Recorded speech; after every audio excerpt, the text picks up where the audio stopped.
第8届东方经济论坛全会12号在俄罗斯远东最大城市弗拉迪沃斯托克开幕。俄总统普京出席并发表讲话，指出发展俄远东地区是俄罗斯在21世纪的战略优先事项，还就全球经济、俄中关系、俄美关系等话题最新表态。深圳卫视在会议间隙采访了与会的中国社科院俄罗斯东欧中亚研究所研究员李永慧。普京在论坛上说，全球经济继续发生变化，主要原因是一些西方国家破坏贸易和金融体系。他呼吁各国企业家不要屈服外部压力，在做出投资决策时要以自身利益为主导。针对美西方对俄罗斯发起的11轮制裁，普京批评了美西方的反俄观念，认为这些制裁无效。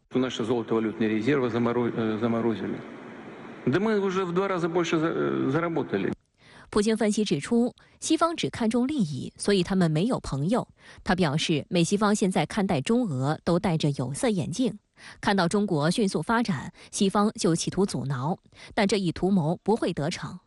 普京强调，俄中关系不受西方胁迫，俄中关系不针对第三方，也不会打造军事同盟。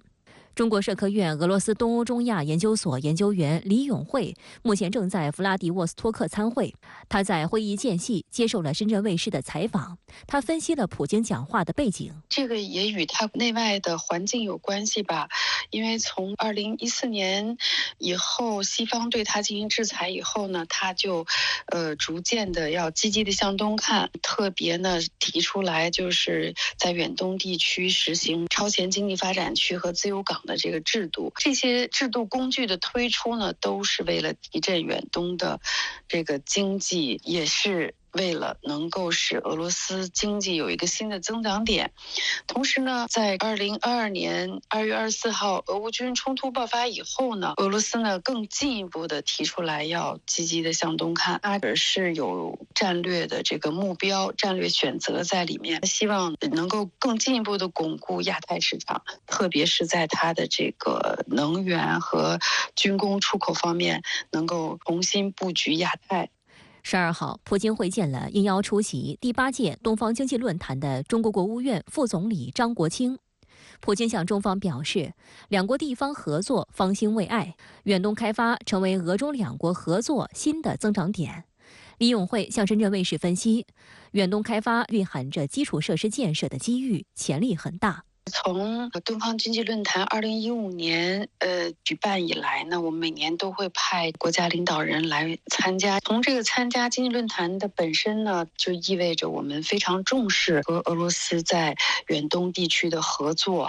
涉及到俄罗斯远东开发一些重要的方向，比如说道路的这种连通、基础设施的建设，比如说铁路的现代化、港口的现代化，以及一些城市的改造，等等吧。这些呢都需要与中国进行密切的合作。整体来看呢，远东地区呢确实是处于一个发展的一个关键的阶段。那么我们作为邻国，如果它有很好的投资环境的话，我想未来的合作还是很有潜力的。普京出席东方经济论坛的同时，朝鲜最高领导人金正恩的专机飞抵俄罗斯弗拉迪沃斯托克。不过，金正恩本人不在这趟飞机上，而是搭乘太阳号专列从平壤启程访俄。俄方透露，普京将在未来数日会见金正恩，这将是两人自2019年4月会晤以来的首次见面，也是金正恩自新冠疫情爆发以来首次出访。俄罗斯克里姆林宫新闻局和朝中社11号下午宣布，应俄罗斯总统普京邀请，金正恩近日对俄罗斯进行正式访问，并与普京举行会谈。不过，俄总统新闻秘书佩斯科夫透露，普京和金正恩没有在东方经济论坛期间举行会晤的计划，他们将在论坛后会面。金普会究竟将在哪里举行？朝俄官方目前仍未有明确说法。分析人士多认为，普京很可能在参加完东方经济论坛全体会议后，留在弗拉迪沃斯托克和金正恩及朝鲜代表团单独会晤。此外，双方也有一定概率选择弗拉迪沃斯托克之外的地点会谈。值得注意的是，朝鲜最高领导人上一次访问莫斯科是在2001年，当时金正恩的父亲时任朝鲜最高领导人金正日参谒了列宁墓。不过，金正日之后2次访问俄罗斯，都是前往俄罗斯远东地区。俄罗斯为了这次欢迎金正恩啊，整个远东经济论坛它的安保也非常的严密，除了10米一个安保人员之外，警犬也出了。而且呢，这个举行远东经济论坛的地方呢，它是靠海的，所以也派了一些潜水人员啊，提前到这个海里面看看有没有什么爆炸物。所以说也可以讲防守到了牙齿。双方都是高度重视这一次两国领导人的会晤。根据客机追踪网站 Flight Radar 24消息，金正恩的专机隶属高丽航空公司的 JS621航班，于12号清晨6时57分从平壤顺安国际机场起飞，经过1小时12分钟的飞行，抵达弗拉迪沃斯托克国际机场。这架 AN-148型客机为乌克兰安东诺夫公司制造，经常用作金正恩的专机。有专家指出，朝鲜拥有2架 AN-148客机，编号分别为 P671 和 P672。12号飞抵俄罗斯的客机是金正恩常用的 P671专机。据推测，这架客机或搭载朝鲜方面为朝俄首脑会谈提供后援工作的人员。因为根据朝鲜中央电视台报道，金正恩10号以乘坐专列太阳号从平壤出发，于12号进入俄罗斯境内。김정은동지께서러시아연방을방문하시기위하여평양을출발하셨습니다。深圳卫视注意到，金正恩从平壤出发访俄的新闻，由朝鲜国宝级播音员李春基出山播报。现年75岁的李春基已于6年前退休，现在仅参与国家要闻的播报，可见朝鲜对金正恩时隔4年再次访俄高度重视。从朝鲜经由铁路赴俄有2条路线可选，其一是经过连接朝鲜罗先地区至俄罗斯哈桑的豆满江铁桥，其二是从平壤启程后经由中国前往弗拉迪沃斯托克站。韩联社采访多位消息人士后分析称，太阳号专列不经由中国而直接驶向俄罗斯的可能性较大。金正恩2019年访俄以及其父亲金正日2002年访俄时都是如此。平壤距离弗拉迪沃斯托克有1200公里，由于路况欠佳，列车时速约为60公里每小时。2019年，当时金正恩抵俄耗时将近1天。值得一提的是，速度虽不快，但金正恩的专列太阳号的安保性极高。据韩媒披露，太阳号专列共有19节防弹车厢，比一般火车重得多。此外，按照惯例，专列前方会有一辆先行列车负责安保，后方还会有搭载支援和保镖的一辆列车。金正恩就任朝鲜最高领导人后的9次外访中，有4次都是搭乘太阳号专列，包括2次访俄，以及2018年访问中国，2019年到越南会见时任美国总统特朗普。Include bedrooms, conference rooms, and dining cars. They're outfitted with modern conveniences like flat-screen TVs, computers, and satellite phones. 外界高度关注金正恩此行的随团人员。从朝中社发布的照片来看，陪同访俄的包括外务相崔善基、劳动党中央军委副委员长李秉哲、党中央军委军政指导部部长朴正天、党中央书记吴秀荣及朴泰成、国防相强纯南、军需工业部部长赵春龙、内阁副总理朴勋、海军司令官金明时以及空军司令官金光赫。金正恩上次访俄，时任外务省第1副相的崔善基也出现在随行队伍中，并参加了朝俄领导人会谈，重点议题涉及经贸、科技等领域合作。俄罗斯政府能源、交通、铁路等部门官员出席了会谈。当时，劳动党中央军事委员会副委员长均未同行。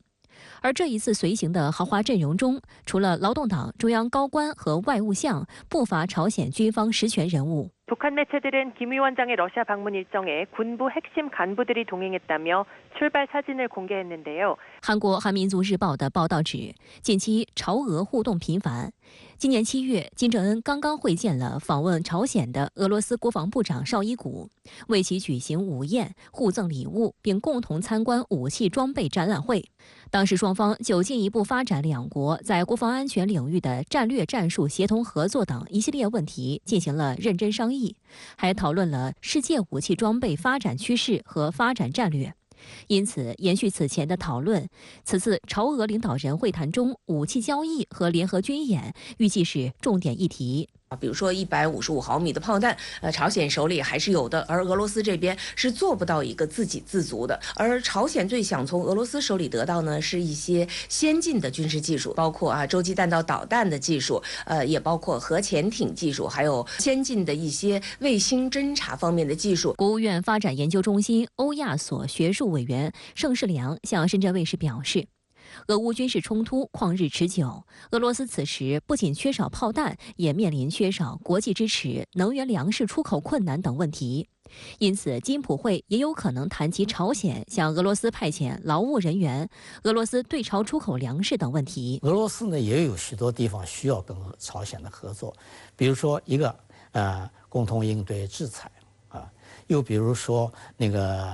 两个国家的经济合作，俄罗斯能源粮食非常多了，每年能够出口5、6千万吨粮食，石油呢出口2亿多吨，但是呢，美西方对它设了一个是石油限价，一个呢俄罗斯的粮食出口黑海协议呢，实际上涉俄部分都没有遵守，俄罗斯在这方面受到了很大的围堵。但是呢，正好朝鲜需要俄罗斯的原油跟粮食。另外呢，就是俄罗斯现在人力很紧张，朝鲜恰恰有许多富裕的、有组织、有纪律的这个劳动力。对于俄朝之间潜在的军事合作可能性，美西方十分忌惮。美国国务院发言人米勒11号在记者会上发出威胁，日韩其后也跟进表示警惕。I will remind both countries that any transfer of arms from North Korea to Russia would be in violation of multiple United Nations Security Council resolutions. And we, of course, have aggressively enforced our sanctions against entities that fund Russia's war effort, and we will continue to enforce those sanctions and will not hesitate to impose new sanctions if appropriate.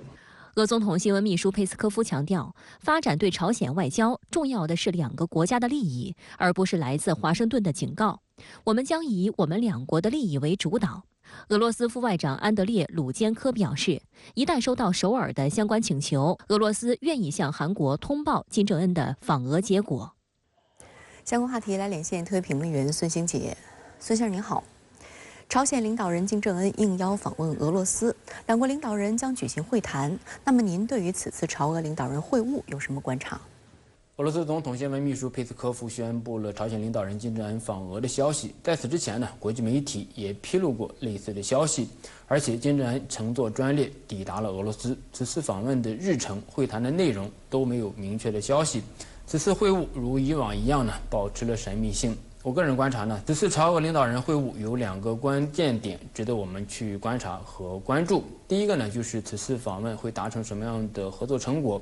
首脑峰会呢，会取得一些实质性的重大的成果。当然呢，在此之前，双方相关的职能部门也进行了互动和讨论。国际媒体的分析可能聚焦于朝俄之间的军事合作。美国白宫在此之前就发出警告说，如果朝鲜向俄罗斯提供武器弹药，将会付出代价。联系到在此之前，俄罗斯国防部长绍伊古访问了朝鲜，而此次金正恩率领的代表团中呢，也有朝鲜军政要员，不排除双方在军事合作领域会有合作。美国和韩国的媒体和智库呢猜测，朝鲜希望在战略武器技术方面有所突破。此前呢，进行了2次侦察卫星的发射，并没有取得成功。而俄罗斯可能希望朝鲜提供常规武器弹药，朝鲜的武器跟俄罗斯的武器系统可以兼容。俄乌冲突变成了漫长的消耗战，尤其是大口径的炮弹。媒体也披露说，金正恩在最近一段时间呢，视察了多家的军工厂，要求增加产量。金正恩访俄的日程中包括参观俄罗斯东方航天发射场，也有可能是金正恩不参加东方经济论坛，而直接去观看发射卫星。如果是这样的安排的话，那可能会引起外界更多的猜测。至于说朝俄领导人会晤会不会改变俄乌冲突的态势，这个还需要观察。对于普京来说，现在的外交带有战时外交的色彩，但是在俄乌两军持续消耗战的情况下，俄罗斯恐怕很难依靠可能和可行的外部援助来改变战场的态势。第2个需要关注的就是这次朝俄领导人会晤带来的系统效应。首先呢，此次访问是金正恩在疫情之后或者2019年之后的首次出访，具有一定的象征意义。而且与2019年访问俄罗斯的时候呢，朝鲜的地位和姿态已经大不相同了，朝俄关系也发生了微妙而且深刻的变化。两个国家是受到制裁最多的两个国家，也因为如此呢，有抱团取暖的需求。其次，朝俄关系会带来一连串的外交反应。复杂的国际关系呢，可以化约为三角关系，也就是任何两方的外交互动都会影响到第三方。比如说，韩国对朝俄互动就比较关注。韩国外长在 G20 峰会期间与俄罗斯的外长就此进行过沟通，但也需要看到的是呢，韩国参与制裁俄罗斯，直接或者间接向乌克兰提供援助，俄罗斯也有通过朝鲜撬动韩国的意味。俄罗斯副外长就表示说，如果韩方希望俄方告知金正恩访俄成果的有关消息，俄方可以这么做。另外，朝核问题复杂敏感，不仅涉及到东北亚，而且关系到联合国安理会的制裁决议。朝俄互动的确会使多个三角关系运转起来。当然呢，朝俄互动也要受到外部的约束。普京总统在东方经济论坛上发表演讲，表达了俄罗斯推动远东地区开发和发展的意愿。你有什么样的观察呢？普京总统在东方经济论坛发表演讲，其中一个核心的意思就是展示俄罗斯经济的韧性以及俄罗斯远东地区发展的巨大的前景。在演讲中呢，普京表示说，西方国家正在亲手摧毁他们创建的贸易和金融体系。俄罗斯在过去1年多受到了美国和欧洲最严厉的金融制裁，可以说俄罗斯基本被隔绝于现在的国际经济金融体系之外，对俄罗斯经济造成了严重的创伤。俄罗斯面临的情形有些类似于冷战时期的平行市场。普京在万达环节也认为，美国已经进入了反俄的激情之中。在俄乌冲突使得俄罗斯与欧美关系在一段时期内难以回暖，俄罗斯再度进入欧美主导的金融贸易体系的前景渺茫，俄罗斯就不得不加快向东转移，转向亚洲。普京也介绍说，去年俄罗斯与亚太国家的贸易额增长了13.7%，今年上半年又增长了18.3%。俄罗斯与亚太地区国家的贸易乃至总体经济关系将继续发展。作为一个跨欧亚大陆的大国，俄罗斯远东地区为俄罗斯提供了回旋的空间。领土本身呢是一种资源，尤其是矿产资源。远东地区的地下资源勘探率只有35%，所以普京呼吁企业家要投资。当然呢，俄罗斯也要改善营商环境。远东开发或者是转向亚洲，俄罗斯提了很多年了，但是呢，一直很难去落实。俄乌冲突之后呢，俄罗斯不得不转向远东和亚洲。俄罗斯所占据的空间具有重大的战略价值，但是这些价值和潜力怎么发掘出来，并不是容易的事情。在单一的全球经济体系之下，资本、技术等要素要比土地更重要。另外呢，远东的开发需要大量的劳动力和资本。在万达环节呢，普京还是被问到了不少关于俄乌冲突的事情。普京回应说，乌克兰的反攻没有进展，已经失败了。同时呢，披露说，每天有1000到1500俄罗斯人签订合同加入军队，现在征召了27万人。从这个角度来说呢，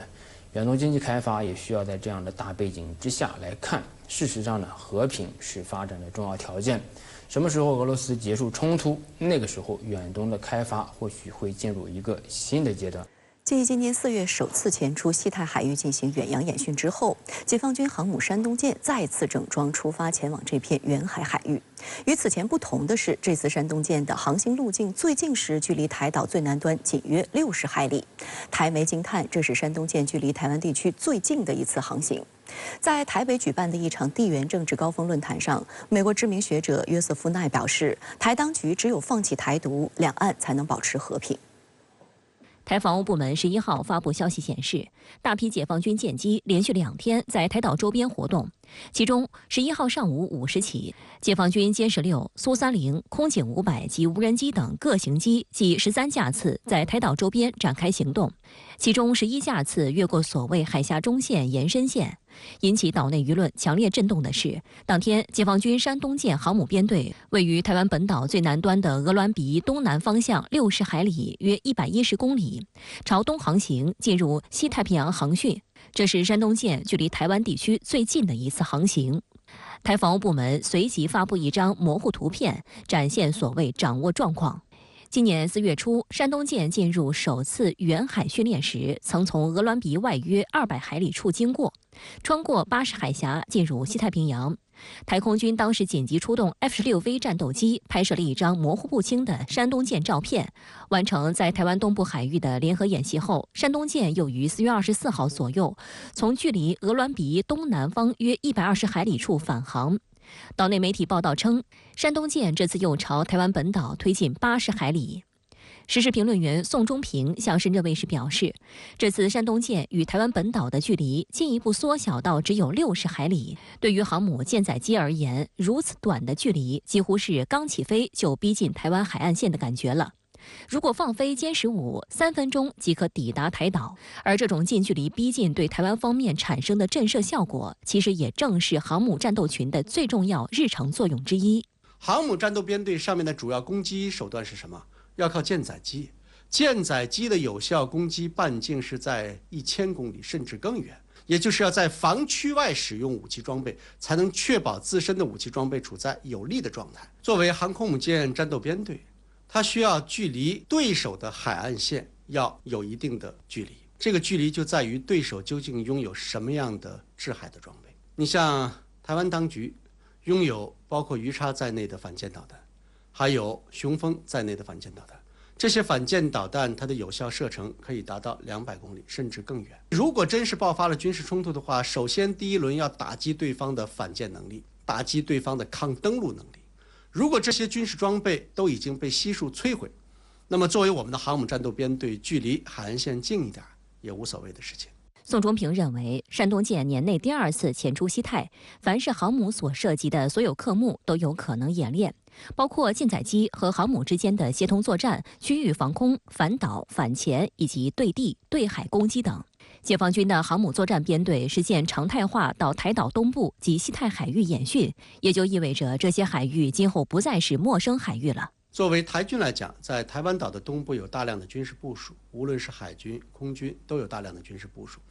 但是由于台湾岛的中央山脉的限制，要想对台湾岛东部的军事目标实施攻击的话，是有一定的难度。这就需要有战斗装备，尤其是航母战斗编队在台湾岛的东部加以攻击。另外一方面的话，作为解放军派航母战斗编队到西太地区，是为了预防域外势力的干预，都需要在西太地区来拒止其他国家的介入。事实上，除了山东舰航母编队逼近台湾本岛外，值得注意的是，11号当天，日本防卫省同样发布新闻稿称，日本海上自卫队发现共计8艘解放军海军舰艇，分2个编队从冲绳本岛与宫古岛之间的海域向东南方向的太平洋航行。军舰包括052D、052C 型导弹驱逐舰以及054A 型导弹护卫舰等。外界猜测，如果这8艘舰艇在西太与山东舰航母编队会合，将组成一支空前规模的航母编队。此外，这2个编队也有可能展开海上攻防分红蓝对抗。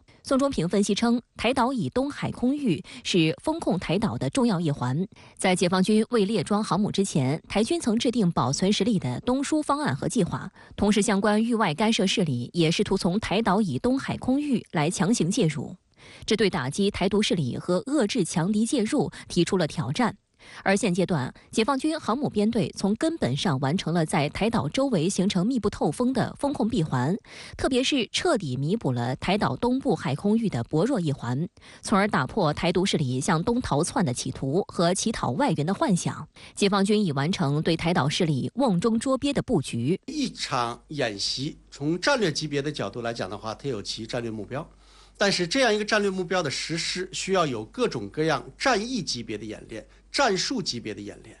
比如我们的航母战斗群在台海东部进行演练，包括我们另外其他的水面舰艇也可以在其他的西太地区进行演练。这些演练看似是不关联的，实际上是关联的。它是整个一场战略级别演练的各个分战场、各个战役级别的演练。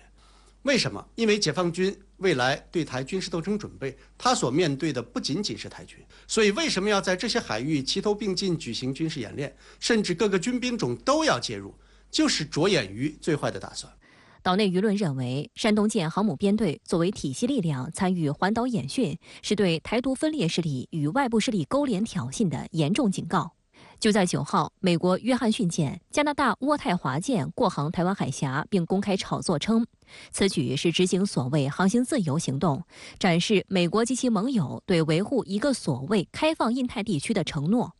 解放军东部战区新闻发言人施毅陆军大校当日表示，东部战区组织海空兵力全程跟监警戒，依法依规处置，战区部队时刻保持高度戒备，坚决捍卫国家主权安全和地区和平稳定。值得注意的是，美国总统拜登10号访问越南期间，还碰瓷台海，称中国大陆近期不会对台动武。9月11号，一场地缘政治论坛在台北举行。著名国际关系学者米尔斯海默在论坛上指出，台海因政治因素爆发战争的可能性远高于军事因素，而最有可能引发战事的政治因素正是台湾宣布独立。美国哈佛大学肯尼迪政府学院创始人艾利森强调，台湾所能做的就是不要成为问题的噪音，不要成为挑衅的一方。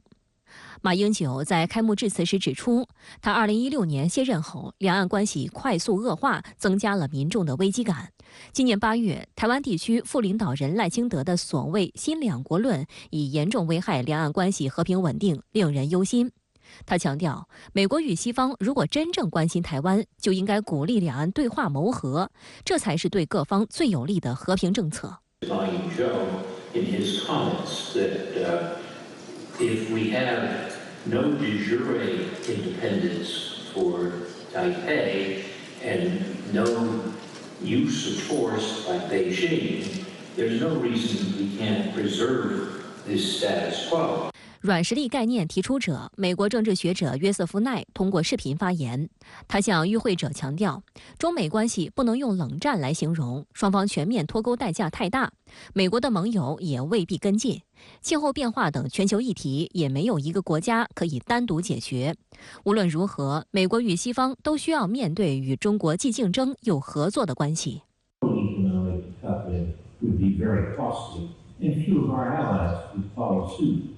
After all, more countries count China than the U.S. as their leading trade partner. 参与论坛的新加坡前外长马凯硕也认为，西方主导世界的格局结束，很多国家跟东盟一样从中国崛起中获益，因此都不愿选边站。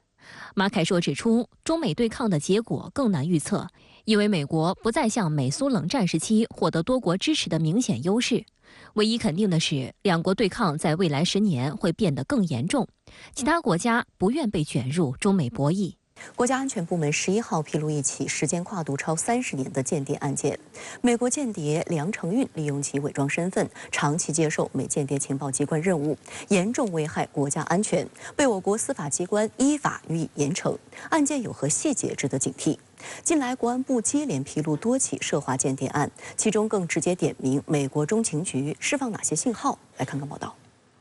国家安全部微信公众号11号发布题为《美国功勋间谍在华落网》的文章，迅速刷屏。这篇文章公布的细节透露，国家安全机关经缜密侦查，掌握了梁成运进行间谍活动的系列证据，依法对其采取刑事强制措施，并移送司法机关。今年5月15号，江苏省苏州市中级人民法院以间谍罪判处梁成运无期徒刑，剥夺政治权利终身，并没收个人财产50万元，终结了其长达30多年的美国间谍生涯。值得注意的是，梁成运被国安部形容为所谓功勋间谍，是由于他曾被美间谍情报机关总部负责人授予功勋奖牌的经历。根据国安部披露，梁成运1945年出生于中国香港，1983年赴美国某中部城市经营餐厅。1989年，美国间谍情报机关与梁成运正式签订合作协议，将他招募为线人，并约定秘密联络方式，承诺每月支付1000美元，根据业绩发放奖金。同年，梁成运加入美国籍。梁成运正式成为美国间谍后，美方挖空心思为其打造人设，虚构了其在英国就读大学，在联合国担任官员，曾去越南参战的履历。美方还提供资金，指挥梁成运通过捐款等方式担任多个华侨社团的会长、荣誉会长、理事长，包括德州中国和平统一促进会会长、美中友好促进会会长等。在美方的多年运营下，身披伪装的梁承运在美国以著名爱国侨领姿态示人，成功博取广大海外华侨信任。与此同时，美间谍情报机关还指挥梁承运赴中国开展慈善捐款，设法通过其爱国慈善家的假面具，在中国境内套取情报。2020年，全球新冠疫情爆发，国际航班停运，美间谍情报机关急于获取中国情报，指挥75岁的梁承运潜入中国，并为他制定了周详的入境行动方案。2020年年底，梁承运使用多本身份证件经香港中转来到内地，按照美间谍情报机关的授意，频繁参加各种社会活动，广泛接触我国各界人士，刺探搜集情报。在美国间谍的指挥下，梁承运通过贴靠刺探、监控窃密、钓鱼执法等间谍手段，为美间谍情报机关搜集涉华情报。根据公安部披露的案件细节显示，梁承运通过侨团活动贴靠中国驻美人员刺探情报，监视在美华人华侨，同时把赴美中方人员带到美方情报机关提前安装有监控设备的餐厅或酒店，以套取情报，甚至设置色情圈套，企图胁迫策反中方人员。外界指出，梁承运案件的典型之处在于其爱国侨领的身份颇具迷惑性，值得警惕。间谍行为严重危害国家安全、国际安全，通常给国家造成难以直接估量的损失。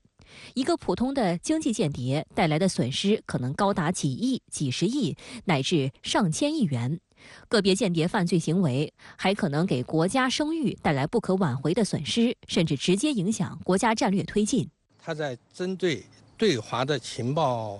活动方面，应该说呢是各种手段都上，而且呢我们也不要有一种呢习惯性的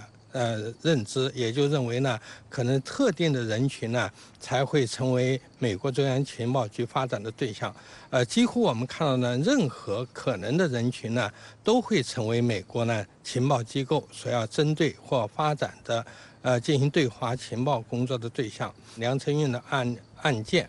可以看到呢，就是说美国中央情报局对华情报活动的复杂性，以及呢它的隐蔽性和针对我们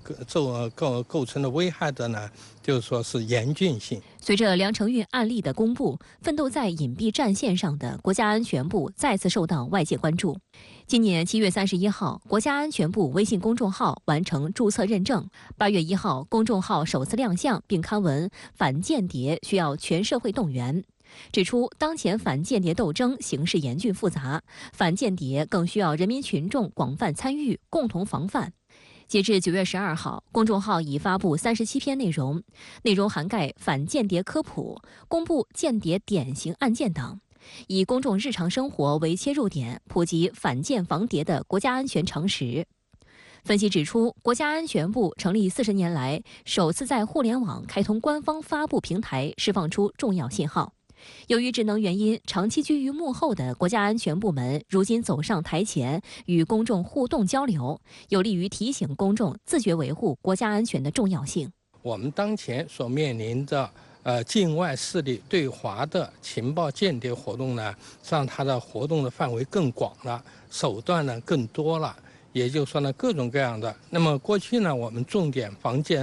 反间防谍呢，它的领域是放在呢传统的安全领域，但是现在我们看到，随着呢国际形势的发展变化，那么非传统安全领域呢，越来越成为呢，就是说境外势力针对我们的情报间谍工作的呢，非常重要的一个呢活动的领域。深圳卫视梳理发现，国家安全部微信公众号发布了4宗间谍案的情况，其中3次都明确点名美国中央情报局，也就是 CIA。8月11号，国家安全部公布一起重要涉密人员间谍案件。国内某军工集团工作人员曾某某在公派至意大利留学期间，被美国中央情报局罗马站人员有意接近并策反。回国后，曾某某向美国中央情报局提供了大量我核心情报。8月21号公布的一起80后部委干部间谍案，犯罪嫌疑人郝某为某国家部委干部，在日本留学期间被策反，与美方签署参谍协议后，接受了美方的考核和培训。回国后多次与美国中央情报局人员秘密接头，提供情报。9月5号，国家安全部微信公众号发布文章揭露，美国中央情报局总部有一面挂满了黑色五角星的大理石墙，一颗黑星代表一个在海外身死的情报官员。而位列第一颗星马克南曾以美国驻迪化副总领事身份进行间谍活动，迪化如今叫乌鲁木齐。在1950年前后，马克南和他在中国发展的谍匪势力被我国反间谍部门和军民坚决打击，他本人被击毙于藏区。2017年，美国《纽约时报》曾报道称，从2010年起，中国情报部门系统性地捣毁了美国中央情报局在中国的间谍行动，涉及10几个美方线人，让中情局之后多年的情报收集工作处于瘫痪状态。此后，美国中情局企图重建在华情报网络。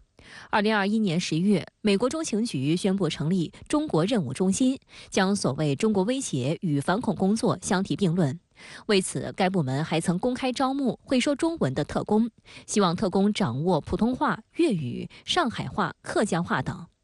今年7月，美中情局局长威廉·伯恩斯在阿斯彭安全论坛上透露，美方已经建立了一条渗透中国的渠道，声称在重建在华情报网络方面已经取得进展。有分析认为，国家安全部4次曝光间谍案案情，重挫美国中情局的嚣张气焰。实际上，我们从美国中央情报局伯恩斯的这样一种呢，针对中国的安全和利益的公开的叫嚣的威胁来看呢，我个人认为呢，美国现在有点狗急跳墙的这种态势，也就是说呢，通过一种平等的竞争的，这种竞争呢，美国呢看不到希望。所以他就期望呢，那么针对中国呢，加大了情报间谍活动，从这个方面呢，也是加大了对中国的全面的围堵遏制。我们也可以看出来呢，就是说，美国为了自己的一己私利，不惜呢损害其他任何国家，包括中国国家的利益在内的种种的做法。所以说，从这个方面来看呢，就是我们要看到情报间谍活动的隐蔽战线的斗争的尖锐性、复杂性和长期性。让我们呢丝毫不能够放松警惕。相关话题来连线特约评论员陈斌，陈先生您好。美国所谓功勋间谍梁成运在华落网的大量细节公布之后，让人们惊讶，原来间谍还有这么干的。您是如何看？梁成运为美国情报部门工作30多年的历程，以及他从事间谍活动的情况，着实呢让普通人吃惊。就像你所说的，间谍还可以这么干，一点儿不像007那么刺激。就一个中餐馆的老板而已，这恰恰说明呢，中国面临的安全威胁日趋多元，反间谍斗争形势也更加的严峻复杂。一个中餐馆的老板，一个表面上爱国的侨胞，一个给国内捐款的慈善家，说不定呢就是一个间谍。他可能请你到餐馆或者是宾馆叙旧，但实际上呢是在套取情报，甚至是色情圈套。他可能通过组织活动包打听，在闲聊中刺探情报，从小道消息中获得重要的信息。他也可能当诱饵，把一些人物带到特定的场景中，制造证据来炮制所谓的中国间谍案。总之呢，看起来一点儿不像间谍，却从事着间谍工作，危害着国家安全，而且呢，当了30多年的间谍。这个间谍案呢，给我们诸多的启示：一是间谍可能就在你身边，尤其是到国外，你的有根弦；二是那些看起来不像间谍的人，可能呢是资深间谍；三是间谍从事的不一定都与军事有关。情报的种类极多，一句在你看来很普通的话，在他国的眼中呢，可能就是重要的情报线索。四呢是别把美西方想得太好，他们为了自身的利益，照样会毫不留情的下套，用最违反人权和最卑劣的手段来策动、引诱、胁迫、收买，胁迫国家人员和掌握关键技术的人叛变，成为呢被他们操控的情报人员。一旦呢你没用了，他们会毫不留情的抛弃你。就说这位梁成运，他被捕判刑以后美方的态度就是知道呢，因为美国公民被判刑了，但是同时也说明间谍案一般的定罪率在99.9%，言外之意呢，就是美国不再管了。梁成运间谍案被破获呢，当然也说明中国的反谍侦察技术呢还是相当的高超。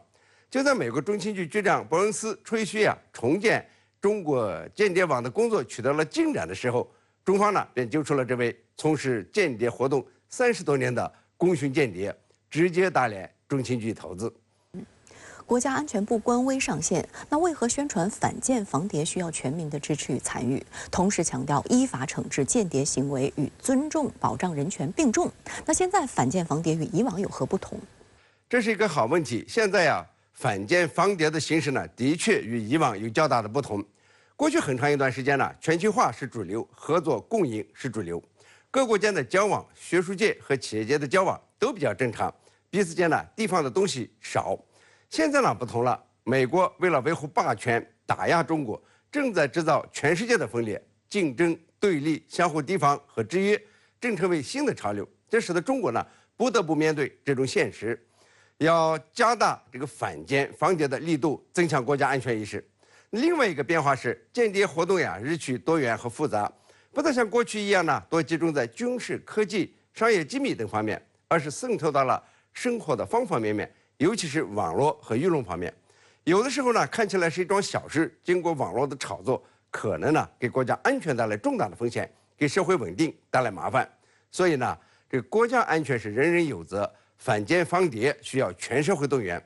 有时候呢多动下脑筋，多一份警觉，可能呢会对国家的安全做出重要贡献。但是呢，这并不意味着怀疑一切，人人自危。反间防谍呢，还是要充分的尊重和保障人权。更加注重协同高效、法治思维、科技赋能、群众基础，这是一项专业性很高的工作。但是呢，需要社会提供线索，大众脑海中呢要有国家安全这根弦。近段时间以来，美西方舆论出现唱衰中国经济的谬论，而仅仅在几个月之前，他们还在宣扬中国威胁论。对于美西方舆论的这种翻脸如翻书的炒作，著名经济学家林毅夫在出席2023香港国际慈善论坛期间，接受深圳卫视驻港记者专访表示，事实胜于雄辩。林毅夫指出，过去唱衰中国每次都破产，这次唱衰中国同样会破产。如果回顾过去40多年，中国经济发展是世界的奇迹。但是我们可以看到，每一次中国经济增长速度放缓，那就唱衰中国，就讲中国要崩溃。可是你现在回顾，中国一直没崩溃而且是稳定跟快速发展了。林毅夫分析认为，在全球化时代，中国经济发展与全球经济周期息息相关。他认为，目前增长的压力主要来自外因，全球经济复苏乏力必然会拖累中国经济增速。经济下滑最主要的原因还是因为国际的需求不足，那造成出口企业出口少了，订单少了，就产能过剩啦。然后呢，要产能过剩，投资的机会就少了。那投资增长率就慢了嘛，低于我们的预期嘛，投资少了，新增的就业机会就少嘛，所以大学毕业生的就业机会就少嘛，失业率就会受到影响嘛，那大家对未来信心就少，在这种状况之下呢，消费增长就会比较慢嘛。其实我认为这是主要的原因。林毅夫对深圳卫视表示，实际上中国经济工具篮子里的工具还很多，中国经济韧性十足，从来不是一句空话。现阶段最重要的是大家一起找回发展的自信。现在我们看到很多外媒，它有一系列的这种我们叫炒作吧，对，有一些唱衰的声音。对，您觉得怎么样为什么会有这样的一些声音出来？会不会有一种舆论的影响或者压力呢？跟过去一样，过去每次中国经济增长下滑，大部分都认为是因为中国内部的因素造成的。可是实际上呢，我们有很多增长的机会，而且我们有很多很好的增长的条件。在这种状况之下呢，把我们的增长的机会跟增长的条件用好，并且在这个过程当中不断改进我们这个不足的地方，我相信呢，中国稳定跟发展还是可以预期的。事实胜于雄辩嘛，我相信呢，过去唱衰中国每次破产，这次唱衰中国同样会破产。而且我们还是可以对世界经济做出非常强有力的贡献。全世界30%的增长还会是来自于中国，并且你跟美国比吧，比如今年我们要是增长5.5到6之间，美国增长就有1.1、1.2按照世界银行就是1.1啊，我们比它高了4个百分点以上啊。我们同样是对世界的增长贡献30%以上，啊30%，明年我相信也是这样子啊。那所以在这种状况之下，我们媒体就很重要啊，把中国经济的实际状况啊分析清楚，把我们下滑真正的原因弄清楚，让大家知道，也让我们增长的机会在什么地方，政府采取的措施是在哪个地方，然后我们实际增长的状况会怎么样，让大家知道这个实际的状况，那就可以增强我们的信心。中国人民银行9月11号发布的8月金融数据显示，当月新增贷款1.36万亿元，同比多增加868亿元，好于市场预期。新加坡联合早报指出，这显示中国经济与金融市场呈现波浪式复苏态势，是积极的信号。随着房地产调控政策等逐渐落地，更多利好将逐渐显现。近日，国务院印发河套深港科技创新合作区深圳园区发展规划。林毅夫表示，河套规划是中国政府积极培育新的经济增长点的具体举措。他认为，规划的创新性打破了政策瓶颈，将激发深圳和香港发挥优势，共同打造成为具有全球竞争优势的新兴产业高地。这方面的发展呢，对我们香港发展来讲也非常重要，因为我们可以比较香港跟新加坡，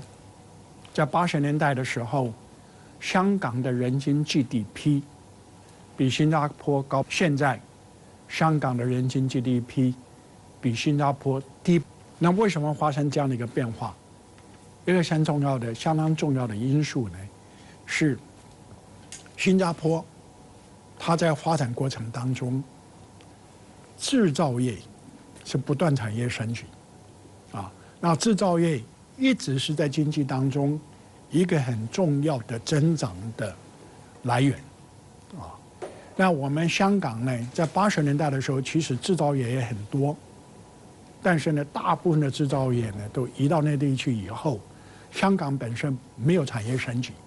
所以香港呢只剩下基本就是服务业，这是香港呢经济落后于新加坡一个很主要的原因。林毅夫指出，香港在发展高科技的制造业上面有3大优势，这3大优势分别是优质的教育资源、国际金融中心地位以及与国际接轨的自由港。与深圳合作，能充分挖掘3大优势的潜力。过去这3个优势没有发挥，所以我们制造业基本流失了，那么，但是呢，我们内地这个地方，深圳有很强的制造业的能力，那么如果能够把香港的，比如说人才的优势、资本的优势跟政策环境的优势结合，这个我在这个深圳的制造业基地的优势的话，那么这样有利于香港重新建立它的制造业的基础，并且呢也有利于呢深圳呢提升它制造业的水平。最有名的例子就是大疆嘛，所以呢，我相信在河道这个地方呢，会有更多的像这样在国际领先的创新型的科技企业利用香港跟深圳的优势，然后呢变成全世界领先的企业。其实我觉得跟您刚才提到这个地缘政治也有一定的关系，因为其实我们现在看到地缘政治非常的复杂。那这个特区中的特区，我觉得它其实是有一种吸引力的，至少它是开放的，然后是对全世界都有这样的吸引力，是不是？其实也可以平衡现在地缘政治的这种情况。我想有这个作用，但它的基础还是我们经济必须发展起来，然后经济要发展有竞争力，必须利用我们的比较优势，香港的比较优势，深圳的比较优势。把它变成一个在全世界有竞争优势的地方。